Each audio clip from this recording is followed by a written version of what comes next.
Hey, this is Herman from Dragonforce, and you're listening to What's Metal. So, first question, how's the current tour so far? I heard that you sold out quite a few shows.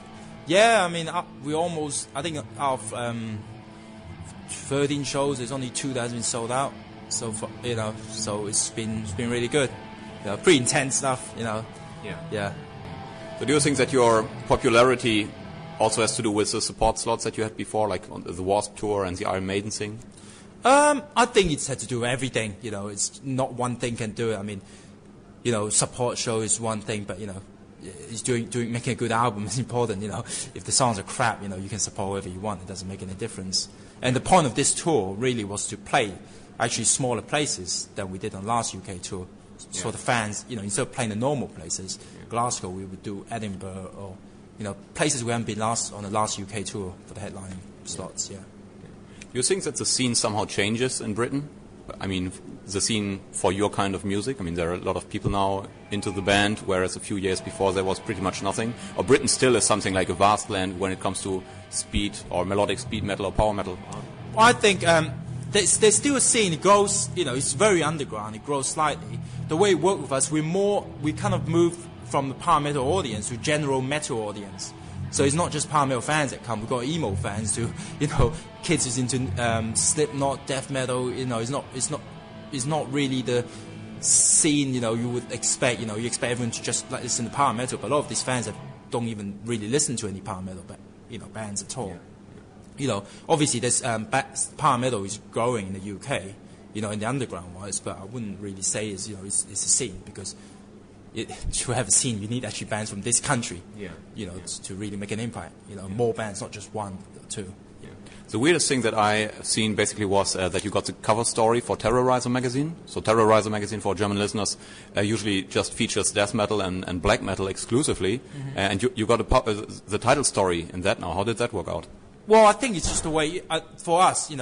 We get a lot of power metal fans, but a lot of the stuff is too heavy or too intense for power metal anyway, the blast beat, the speed and everything.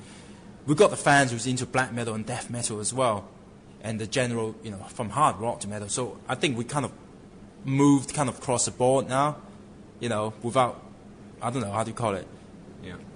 Trying to sound like a death metal band to get into, different magazines. It's just the way it is. Yeah. And of course, Terrorizer, which is more kind of brutal kind of stuff, do occasionally cover this type of music, but not as much, of course, compared to death and black and that kind of stuff. So before the first record actually came out, I met you at Wacken Open Air at some stage. I think you already had signed to Sanctuary, but the record wasn't out at that time. You were walking around and everyone was just pointing at you and saying, "Hey, you see this Asian guy there with the long hair?" You were always just like the guy with the long hair. So your hair is extremely long. Can you give us some good advice what conditioner to use, or is there anything that you could give our listeners as an info? I just don't cut it. That's the thing. Don't believe what the hairdresser said. Just don't cut it. No special advice on hair. On shampoo, conditioner. Sorry, no, not really my field. Unfortunately, it's just the hair just happened. Just grew.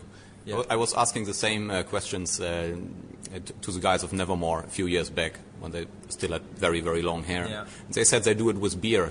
They drink one and they pour one over their hair. Yeah. They drink another one, pour one over their hair. It's very good for the hair to drink beer from inside and not from outside. Yeah. It probably was long, but I thought it looks pretty horrible. Maybe. Okay, so new album is due to be out, I think, early 2006. Have you begun already with songwriting? Any pre-productions done or something like that? We almost finished recording. We finished this tour and we finished the rest of what needs to be done. So that comes out in January. Yeah. First or second week of January, in I think worldwide kind of thing. So, yeah. I mean, it's almost done. We're still working on it. Still, but unfortunately we have to go on tour all the time. So, we started doing the album before the Maiden tour even kicked off. And then we have to go away for a month, we didn't do anything and come back and go to Wacken and come back. So it's been pretty crazy. Yeah.